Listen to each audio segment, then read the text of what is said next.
हमारी मम्मी चली गई, हमारी भाभी चली गई दुनिया से। हम लोग को बहुत भारी सदमा बैठ गया है कि बस हमसे विनती प्रार्थना है सरकार से कि इन बच्चियों का भविष्य सरकार जी बनाए। हमसे यही विनती प्रार्थना है कि इन बच्चियों के भविष्य कम से कम माँ नहीं है तो कम से कम माँ पिता नहीं योगी मोदी बने, उन लोगों का सहारा बने। हमें यही प्रार्थना विनती है हमसे। रोइए नहीं, सरकार से गुजारिश है कि जल्द से जल्द जो सहायता राशि है या फिर अगर बच्चियों को गवर्नमेंट जॉब अगर दिलाया जा सकता है तो दिलाने का प्रयास करें। प्रयागराज हादसा, जी हाँ दोस्तों, प्रयागराज हादसे में एक घटना घटी पूर्वा उसराव जौनपुर।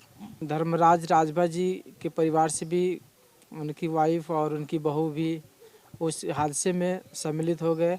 और आइए जानेंगे पूरी घटना का डिटेल, कैसे क्या हुआ और मुआवजे के बारे में बात करेंगे। क्या सरकार की तरफ से जो मुआवजे की घोषणा हुई थी कितना सपोर्ट मिला और समाज के लोग कितना सपोर्ट में है। तो आइए मिलेंगे धर्मराज जी से। सर आपका स्वागत है। जानना चाहेंगे ये जो घटना घटी प्रयागराज में, पब्लिक तो बहुत सारी थी लेकिन घटना कैसे घटी उसके बारे में थोड़ा सा डिटेल बताएं। सर हम लोग यहाँ से करीब 3 बजे निकले घर से, अपने घर से अपना पिकअप करके। करीब कौन लोग थे उसमें? हमारे ये सब परिवार थे, हमारी बहू, हमारे परिवार के करीब 8 परिवार हमारे घर के थे और बाजू हमारे बगल के हमारे ख़ानदान परिवार को भी थे। कुल मिला जुला कर अगले बगल लेके 24 परिवार थे हम लोग। और ख़ास हम लोग अपना यही खास हमारे देह के यही लोग हैं और हमारे भाई भतीजे के पतो वगैरह थी सब। तो हम लोग सब हंसी खुशी से जा रहे थे। करीब यहाँ से 3 बजे निकले। जाते जाते हम लोग को करीब वहाँ 11:30 बजे करीब पहुँचे हैं प्रयागराज में। वहाँ गए तो गाड़ी का पूरा लाइन लगी हुई थी, जाम हुआ था। तो हम लोग के साइड में गाड़ी खड़ा करवा दिया प्रशासन। 11 बजे रात को पहुँचे थे? हाँ पहुँचे वहाँ पर। तो वहाँ पर उतर के हम लोग थोड़ा खाना पीना खाएँ वगैरह ले गए थे। बैठ के आधा घंटा तक वहाँ थोड़ा रेस्ट लिए। उसके बाद ये हुआ कि भाई हम लोग पहले जाएंगे तो पहले हम लोग वहाँ नहान कर लेंगे संगम का, अच्छा से चले आएंगे। तो वही हम लोग सोच कर के आगे चलें। चलते चलते करीब हम लोग 15-16 किलोमीटर हम लोग पैदल ही गए। जाते जाते हंसते खेलते बतियाते चाय पानी वगैरह करते जा रहे थे।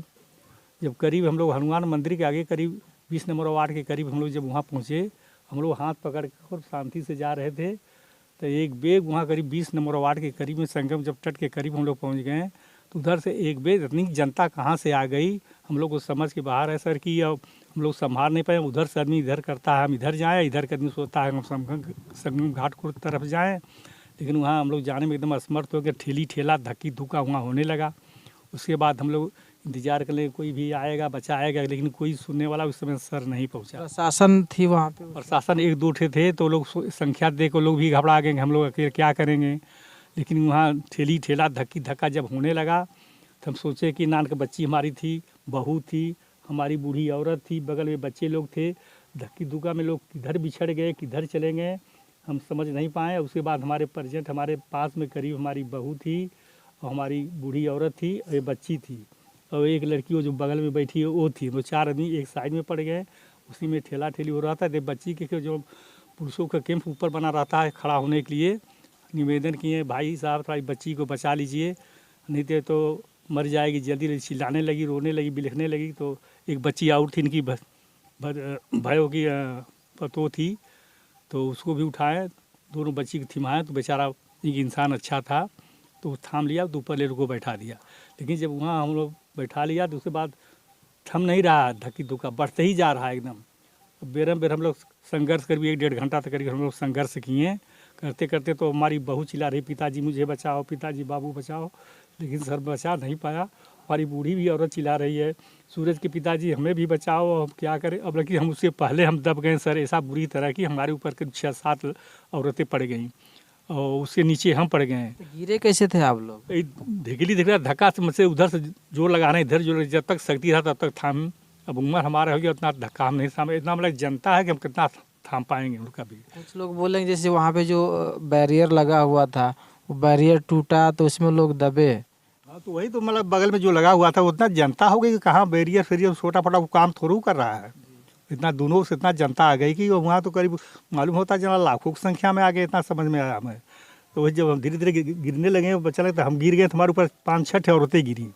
उसके बाजू में हमारी बहू चिल्ला कर तड़पने लगी, हमारी औरत चिल्लाने लगी, जाओ अरे बच्ची ऊपर से सब लीला देख रही, जैसे नींव के ऊपर इतना है, उतना ऊपर बना था हम लोग खड़ा होने के लिए, तो वहाँ सब देख रही, ये भी रो रही ऊपर से, हमारी माँ मर रही है, हमारी बूढ़ी माँ मर रही है, तड़प तड़प के, कोई बचाने वाला न कोई पानी देने वाला।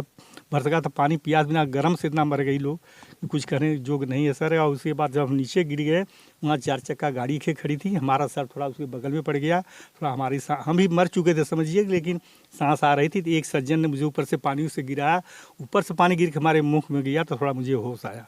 उसके बाद हमारा पैर इतना चमक गया था कि हम उठ नहीं पा रहे थे, हमारे बगल वाला भी नहीं उठ रहा, हमारे ऊपर एक बच्चा भी था, दूसरे का बच्चा था, वो भी चिल्ला रहा था, लेकिन उसको तो हम हाथ रोक कर उसको बचाएं, लेकिन हम बगल वाली औरतों को नहीं बचा पाए सर। और एक ठे और बच्चा हमारे बगल में, इससे थोड़ा बड़ी थी बच्ची, वो तो दब गई, वो नहीं बच पाई।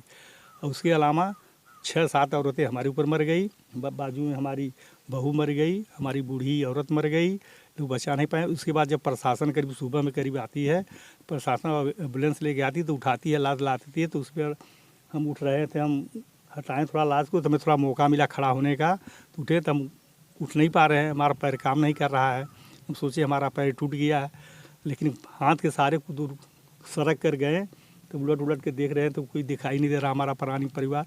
तो लास्ट में जब 5-6 लाशें उल्टे, तो उसमें हमारी बहू लौकी, उसके बाद में हमारी बूढ़ी औरत लौकी, तब इसके बाद हमारी बेटी, ये लोग पहुंच गई, खोजते खोजते आई, तो लोग देख कर चिल्लाने लगी, चिल्लाने लगी। उसके बाद पुलिस उठा रहे थे, लोग रोकी नहीं, हमारा आदमी आ जाएगा तब उठाइएगा, हमारा अभी कोई नहीं है। तो लोग बात को माने, थोड़ा रुके और सब लाश ले गए। लास्ट में लोग गए तो वहाँ प्रयागराज में जो हॉस्पिटल बना है कैंप बड़ा वाला, वहाँ जांच किए, जांच करने के बाद उसके बाद बोले भाई तो मेडिकल कॉलेज में जाएगी लाश, उसका पोस्टमार्टम होगा। फिर ठीक है सर, हम लोग भी चलेंगे। कहा था ये गाड़ी पर 2 आदमी जाएगा, तो हम थे और 2 ठे औरतें और थी, तो वही हम लोग कहाँ जाएंगे, हम साधन देंगे आपको, लेकिन साधन नहीं दिए हमको, तो ये लोग को 2 लोगों को पहुँचा दिए थे। लेकिन वहाँ बड़े कष्टदायक से हम मेडिकल कॉलेज गए, मतलब सुबह के चलते चलते हम शाम के पहुँचे हैं पैदल, और धक्की डिस्टेंस ज़्यादा थे, कितना किलोमीटर वहाँ से चिकित्सालय? वहाँ से वो भी 15-16 किलो मान लीजिए, वहाँ से मेडिकल कॉलेज।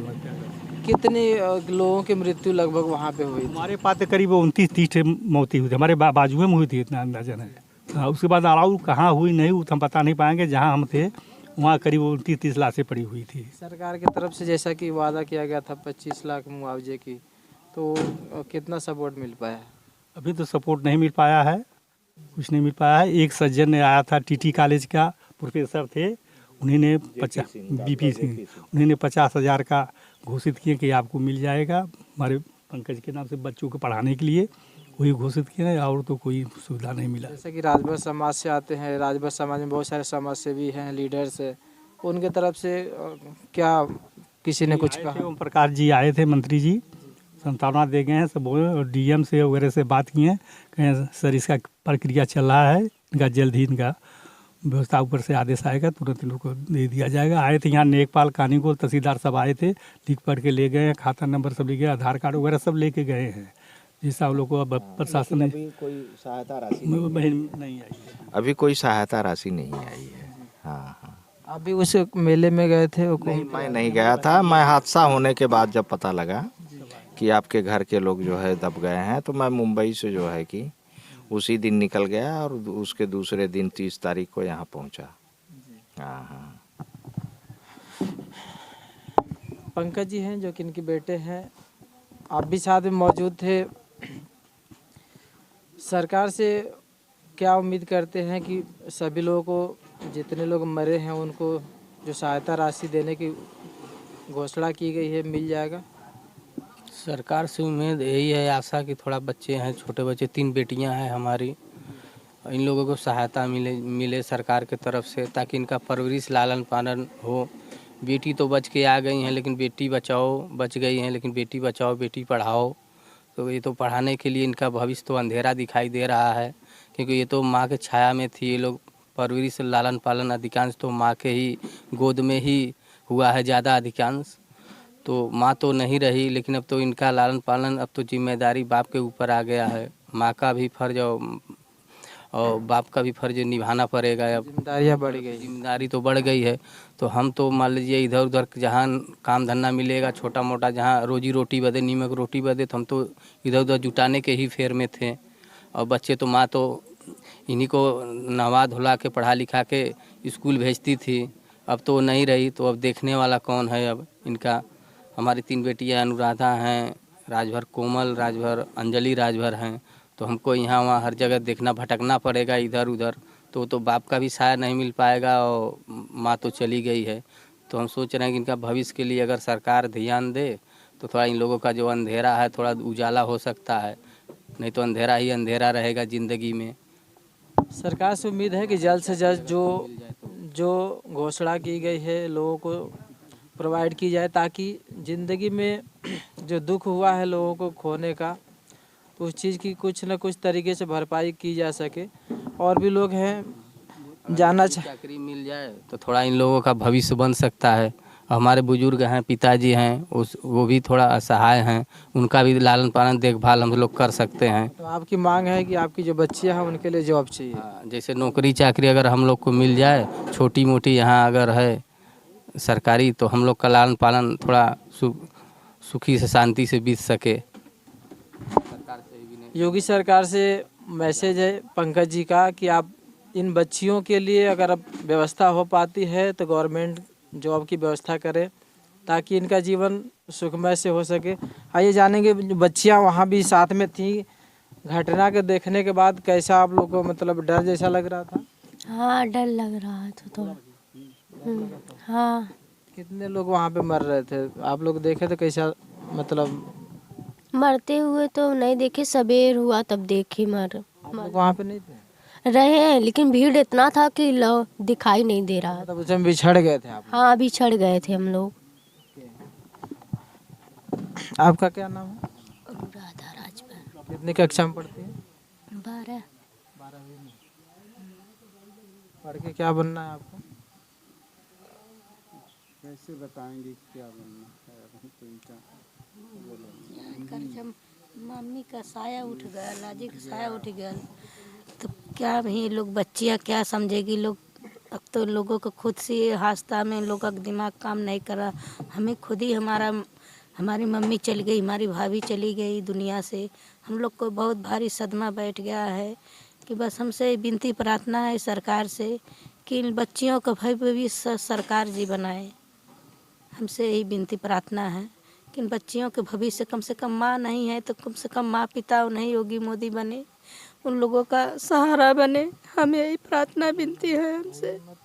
रोइए नहीं, सरकार से गुजारिश है कि जल्द से जल्द जो सहायता राशि है या फिर अगर बच्चियों को गवर्नमेंट जॉब अगर दिलाया जा सकता है तो दिलाने का प्रयास करें। इसी के साथ में फिर अगले वीडियो में जय हिंद जय भारत। आप भी गए थे? क्या देखा आपने वहाँ पे?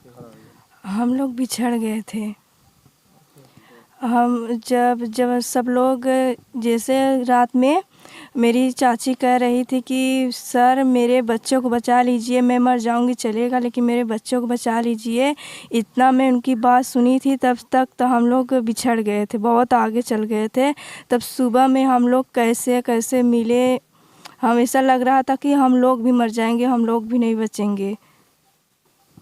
भीड़ इतना ज़्यादा था कि लगभग हर परिवार के लोग बिछड़ चुके थे और बिछड़ने के काफ़ी देर बाद बच्चियां मिली हैं और ये घटना होने के बाद मिली है।